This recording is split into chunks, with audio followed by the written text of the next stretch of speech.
Hi everyone, I'm really happy to be here interviewing my dear friend and colleague Sharon Wood, and she's the founder and director of Emgoddess, which is really cool. And I'm going to tell you, she's going to tell you more about it. And this is an entity that is created to help and educate young women to understand and manage the menstrual cycle. Sharon holds qualification in holistic aromatherapy from the Tisserand Institute of London.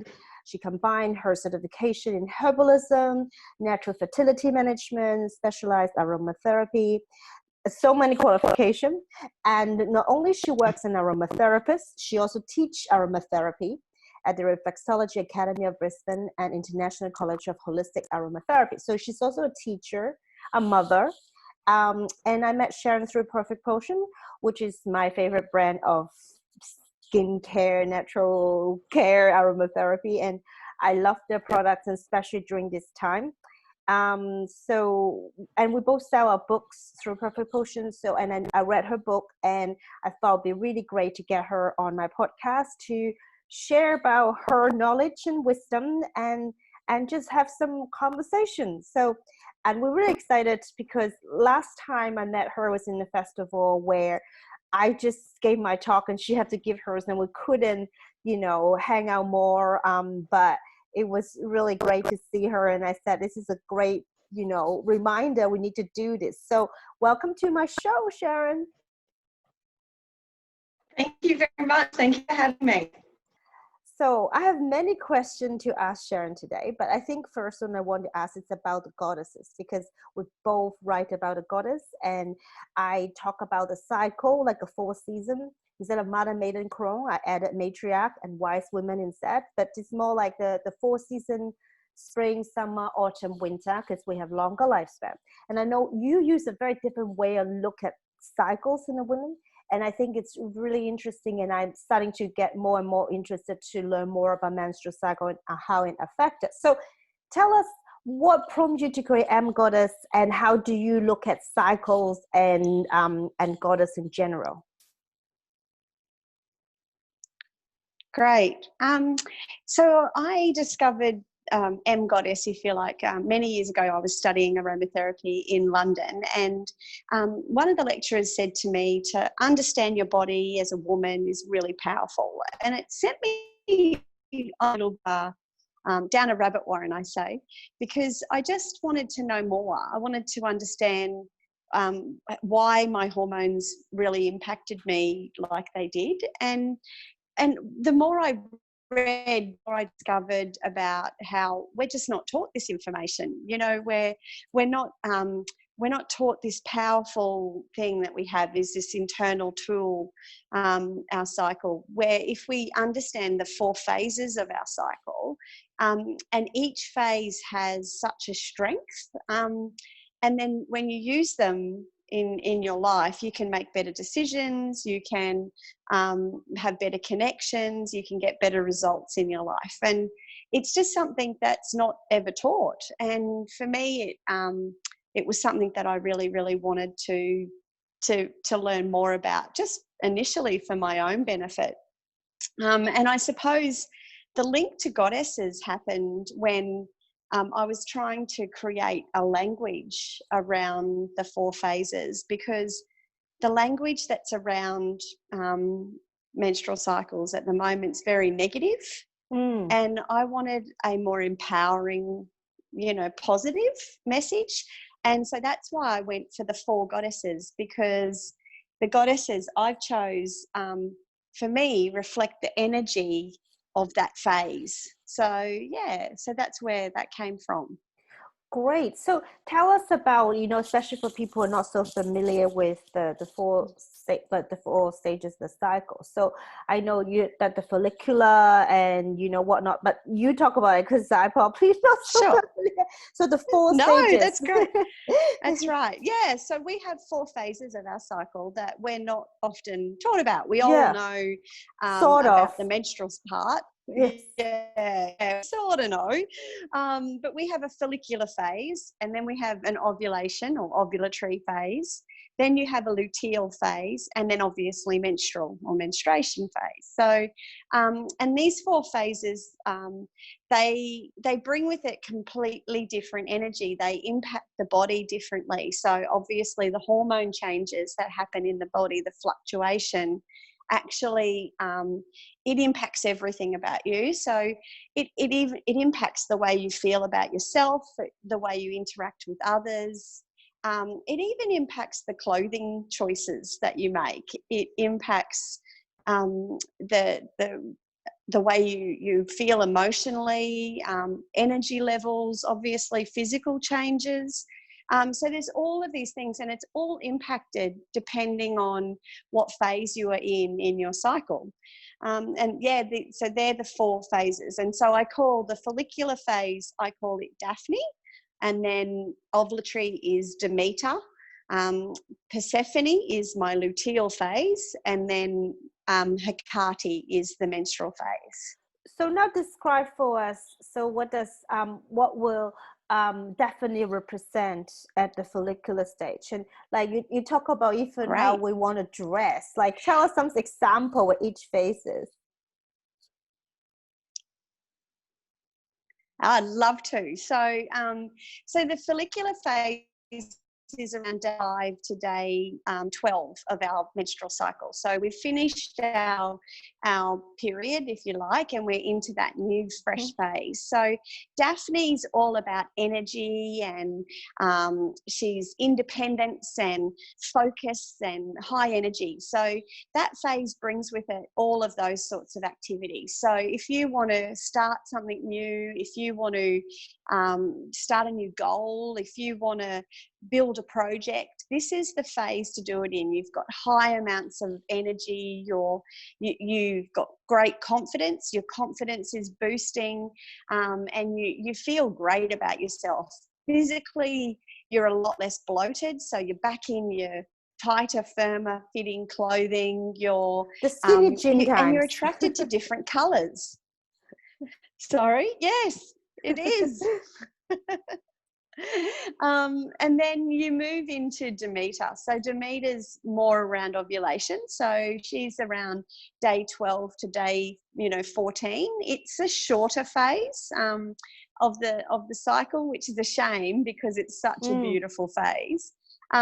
This phase is all about love and compassion. So Demeter, obviously, the goddess is the earth mother, and I chose her because that's what's really reflected in this phase. If you tend to be more compassionate in this phase, more understanding, but you're still very, you're actually able to get a lot done. The high amounts of estrogen in your body make you very capable, and you are able to achieve more. There's been some research done that women weightlifters can actually lift heavier amounts in this phase. So your body is more capable in this phase.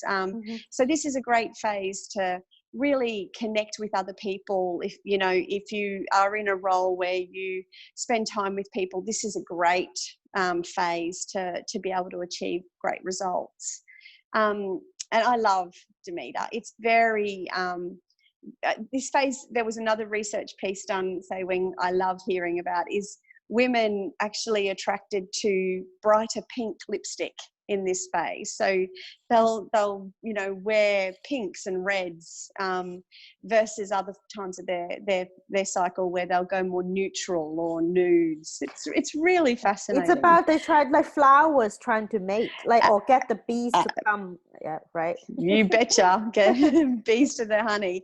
Yeah. So it's and that's Demeter, and then you move into Persephone, which is the luteal phase of the cycle, and it's the premenstrual phase. So it's the phase that's got a bit of a bad reputation.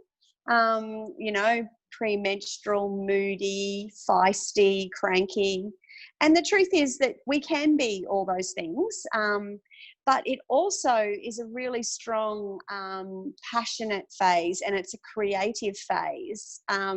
this phase, if you dance, sing, draw, build, cook, this is the phase to do it in, because you've got so much creativity and passion supporting you. So it's a time to really explore and make sure that you're, I say, channeling that energy for good, not evil, because we can be a bit grumpy and, you know, a little bit less tolerant in this phase, and that's okay. You know, it's just something to be aware of. Yeah. I think it's And then because you we're move. also a bit more sensitive in a way. Like, I think Yeah. sometimes you kind of have a certain level of sensitivity in order to be creative somehow. You go dig deeper. So it's like the both sides of a coin.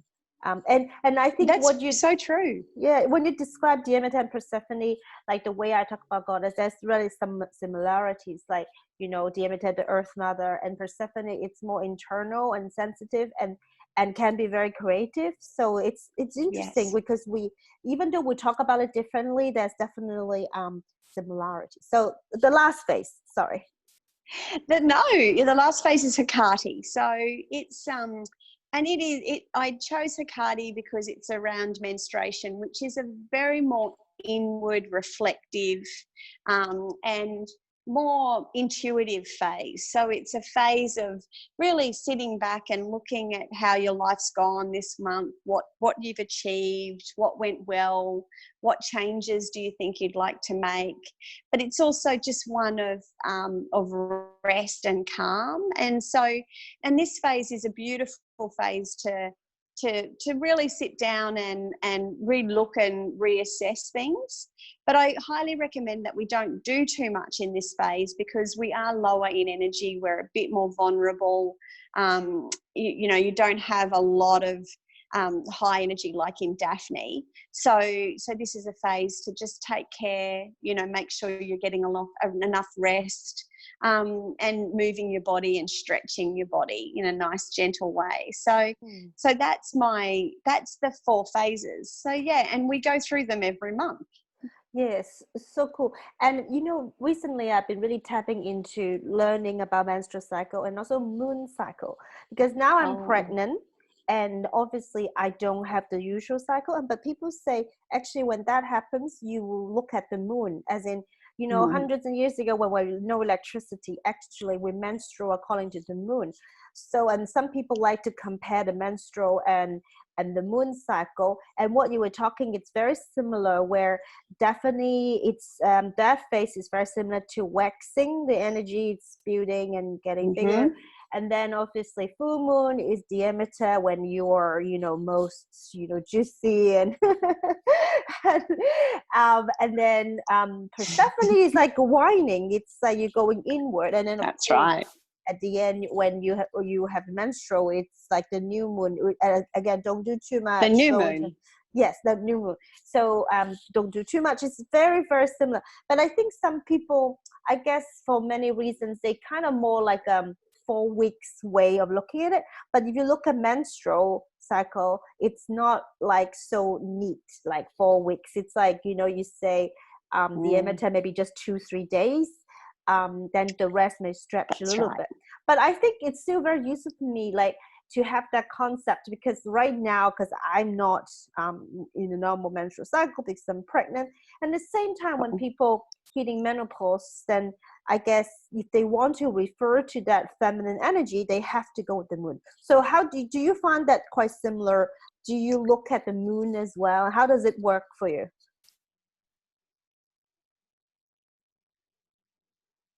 You absolutely nailed it, Sei Wing. What you said was perfect, because that's exactly what I encourage. So anyone who doesn't have a cycle, maybe they've got a contraceptive in, like a Mirena or something in their arm, and they don't have a period. Maybe they're perimenopausal, or they just have a really difficult period where they don't have a regular cycle, but they still want a chart. People have come to me and said, you know, what do I do? And what you've described about the 4 phases and of the moon is exactly the way I suggest people chart. So it's a great way of still connecting to their body and what's going on, and using the moon as a guide to let them know, oh, okay, this is where I'm at. So yeah, it's fabulous. But you nailed it. And then our subsequent question, you mentioned that contraceptive that I've never used it, but I heard of it, that is an implant. And if you do that, you don't get a period. Then from your experience you work in the different modalities and being working this field with women so long, what's your take about this contraceptive? I mean, what would you say it's a good or not so great because you don't have a cycle, or it doesn't matter?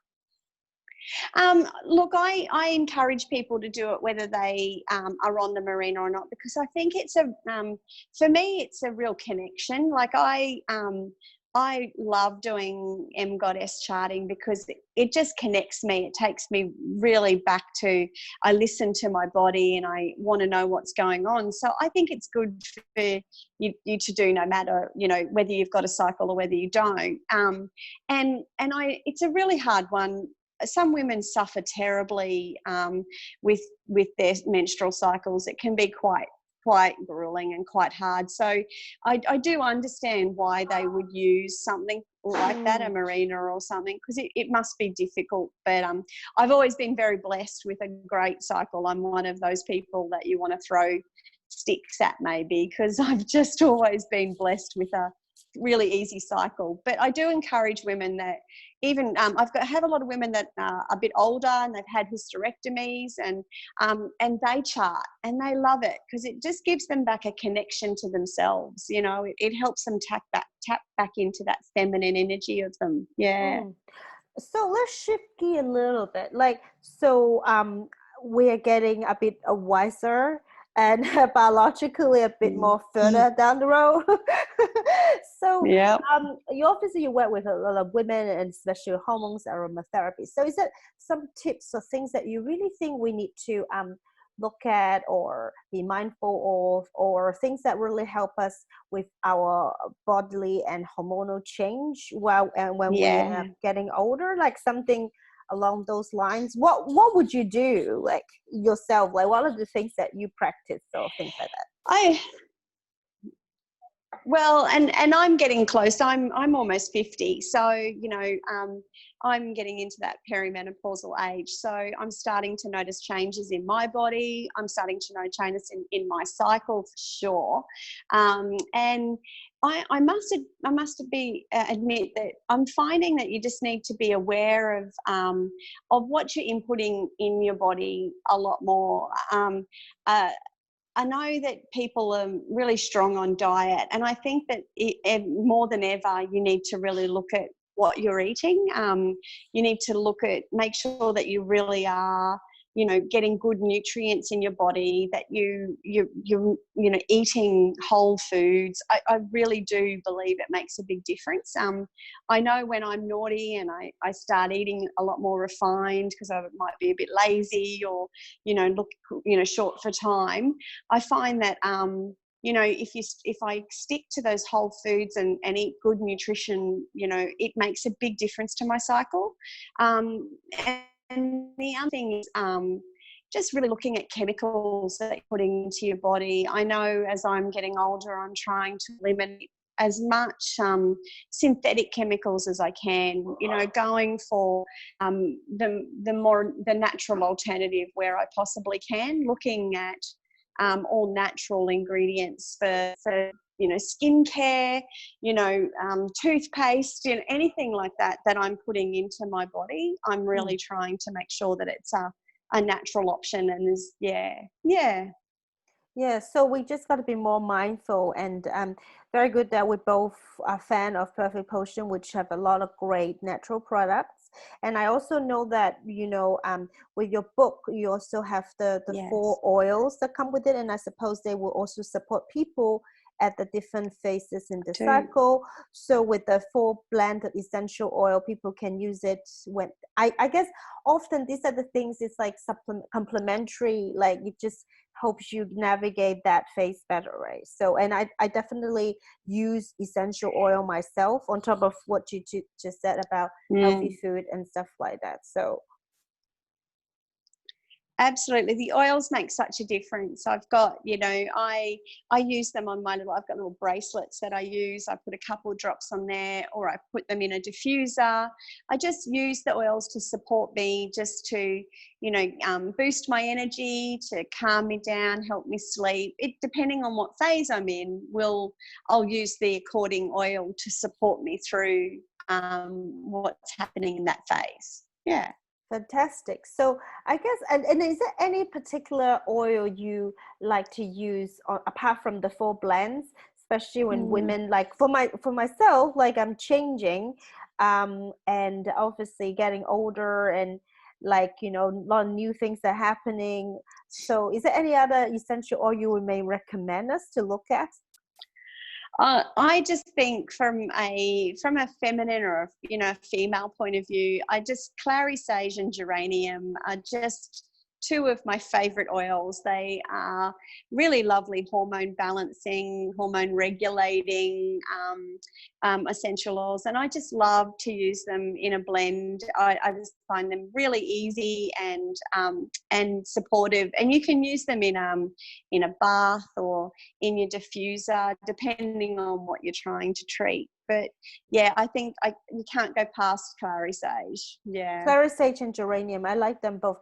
And what about another question, like what about navigating change or uncertainty? Sometimes when we move to, having a baby or moving into menopausal phase, that's physical, but it's also mental. So navigating change or uncertainty or fear or doubts, is there anything that you like to recommend when that happens? I think for me, the main thing that I really recommend is that you really do chart. So as part of my process is I teach women how to use a chart, and you actually chart your cycle, and you chart things like your hormones and your feelings and, your physical changes and things like that. And I always say that, with the changes that are going on, that it's really important that you don't stop charting, and that you really do listen to your body, and don't be influenced by what you think you should feel, but actually chart what you do feel. And I find I tell a lot of my clients that, and it makes a big difference. They get this almost relief that they're allowed to have these different feelings, but it's really important that they chart, regularly. Yeah. Okay, it makes sense, because the reason why we're feeling those feelings, maybe we are in that particular phase. And the comforting thing is that all that shall pass then, because it's just a cycle. And that would bring some comfort. And then we can also look at what oils in that blend that you will support that particular stage. That's right, Sewing. So, and that's what I found a lot with this, with my charting and the Emgoddess program, that, women started to recognize that, I'm feeling this every month at this time, and it lasts this long, so it puts some understanding around things. So you can then support yourself better. Maybe it is a change in your diet. Maybe it's going for a massage. Maybe, it is catching up with some girlfriends, you can look at what's going on in your cycle, and you can see what's coming up for you on a regular basis, and then you can really support yourself better, which is exactly what the program's designed to do, is to highlight the phases, so you can then do what you can to produce the best results. Yeah. Fantastic. So I guess when people are very excited to maybe learn more about the Emgoddess program, you have a book, you have a digital program, and you also have the 4 blends of oils with each of the goddesses. I do. So what is the best way for people to learn more about what you teach and get the hands of these products and learn more in general? I really think, look, if they want to just, get onto the community at emgoddess.com.au and join my database. I send out regular emails, but my book's got a great understanding of the program, how it looks what it's doing. And then, as you mentioned, I've got online product. I do an online course, and I have the oils. But just get in touch, get in contact, and reach out. And I'd love to support women into learning about their cycle, because it's such a powerful tool. Yeah. Yeah, I think I definitely love, like, you know, I think especially the older I get, actually I shouldn't say older, as soon as you're born, every day you're getting older, but more mature, I really got more interested in the feminine wisdom and looking at our body, and there's so much resource and wisdom out there. Sometimes I think they're completely underutilized. Like, you know, when you in a phase, say when you're in diameter phase, it can be really a peak in terms of networking and getting the words out there, because you're in that energy, you are more charming. And so sometimes, like, wow, if we just have this knowledge, if we just use this, it's just going to be so much productive. And that's what I love, talking to people like you. Thank you. And like athletes use saying, so athletes are using this information to perform better. You know, the Chelsea Football Club in London, they chart everyone's cycle and change and adjust their training programs to support their women. You know, I know I teach some CEOs that they use the program now to make sure that they have better leadership skills, and they do it. So it's raced. It's really a powerful internal tool, and it's my frustration for me is that it's just not taught. It's you know, women that I speak to are in their 50s and still saying, why am I hearing about this for the first time? You know, it's a very big frustration for me, but I just love doing what I'm doing, and I'm hoping that I'm reaching as many women as I can. Absolutely. And another thing I found for me personally is, you know, at that new moon phase, or, you know, when we're coming into the rest and reflection period, I think in the past we're so much taught in the masculine way of doing things, the masculine energy, where it's go, go, go, keep going. Well, if we look at life like the way you chart your goals, then there's time that you're not supposed to do as much. You actually have the permission to rest and slow down and think about, you know, what I have learned and how to improve. And I think for me, that was a big revelation, because, you know, it's always the foot on the accelerator. It does not mean you are going to achieve the most. But I think it took me a long time to give myself the permission, like in a mental way, to say, you don't have to try so hard all the time. But when I start to hear people like you and learn from different people about the feminine energy, feminine cycle, there's something, oh yeah, like it actually wasn't a smart move to keep on having a foot on the accelerator, keep pushing. Sometimes it's just, you have to do it according to the cycle, and you get better results. You don't have to work as hard, but you just work smarter and more efficiently. And I think that was a big gain for me, about that. That's you right. don't have to work that hard, especially during that period of time. Yeah, absolutely. Yeah. And there's those insights and so much more, you know, around risk behavior, when you take bigger risks, when you have a lot more compassion and empathy. There's all the insights that that's so exciting for women to understand. So yeah, it's a very powerful, we're very blessed to have it. It's such a very powerful tool, and we just need to tap into it. Fantastic. So I just want to wrap this up and say thank you so much for your time and sharing your knowledge with us. And I will put a link on this podcast blog post about Emgoddess, so people want to learn more, reach out. It's pretty easy to just hop online and find Sharon's site. And well, thank you so much for today. Thank you so much, Sewing. I've really enjoyed it. I really appreciate the opportunity to come and talk to you and share it with all of your supporters. Thank you. Thanks, Sewing.